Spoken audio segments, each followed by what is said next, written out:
किसी की बातों में आना, ये एक ईडियम की तरह आप समझ सकते हैं। एक फ्रेज हम लेते हैं जिसको कहते हैं गेट इनटू वन वर्ड्स। किसी की भी बातों में आप आ जाते हैं या कोई भी किसी की बातों में आता है तो उसे कहते हैं get into one words.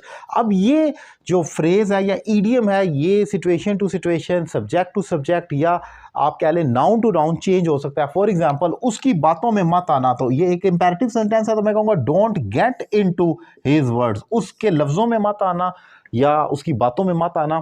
Get into का मतलब ही यही होता है किसी चीज में दाखिल हो जाना, लेकिन यहां पर हम नेगेटिव सेंस में ले रहे हैं किसी की बातों में आना, तो मैं कहूंगा don't get into his words. अब अगर ये पास्ट में हो जाए, क्योंकि ये तो एक इडियम है ना जो किसी भी टेंस में किसी भी सिचुएशन में यूज हो सकता है।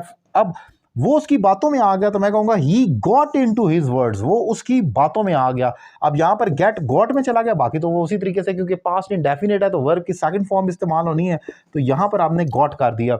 अब इसमें सब्जेक्ट चेंज भी कर सकते हैं, कोई भी सब्जेक्ट किसी दूसरे सब्जेक्ट यानी कि नाउन के बारे में भी कह सकता है। मेरा दोस्त काशिफ की बातों में आ गया, अब मैं कहूंगा my friend got into Kashif's words. अब मेरा दोस्त माय फ्रेंड गॉट इनटू, अब ये पास्ट इंडेफिनिट था, एक तो ये सब्जेक्ट चेंज हो गया मेरा फ्रेंड, और दूसरा काशिफ्स वर्ड्स।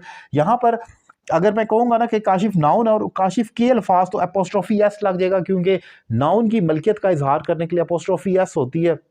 तो मैं ये नहीं लिखूंगा काशिफ वर्ड, मैं लिखूंगा काशिफ वर्ड्स। मेरा दोस्त काशिफ के लफ्जों में आ गया या उसकी बातों में आ गया। सो प्रेजेंट में कहेंगे तो गेट्स इनटू होगा, मैं उसकी बातों में आ जाता हूं, तो मैं कहूंगा I get into his words.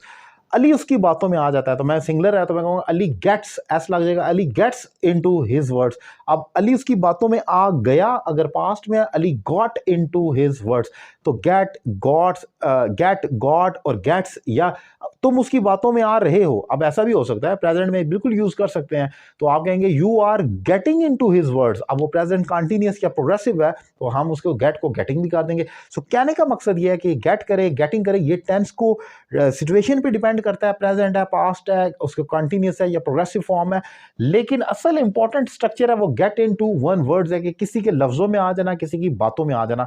एक इंपॉर्टेंट टॉपिक था निहायत जो मैंने आसान लफ्जों में डिफाइन किया। लेक्चर कैसा लगा अपनी राय का इजहार करें, और अगर आप मुझसे ऑनलाइन इंग्लिश लैंग्वेज कोर्स करना चाह रहे हैं, अगर आप पाकिस्तान में या पाकिस्तान से बाहर किसी भी जगह से, एक रीजनेबल फी पे करके मुझे ज्वाइन करें, घर बैठे अपनी इंग्लिश में एक जबरदस्त इंप्रूवमेंट लेकर आए। Thank you very much.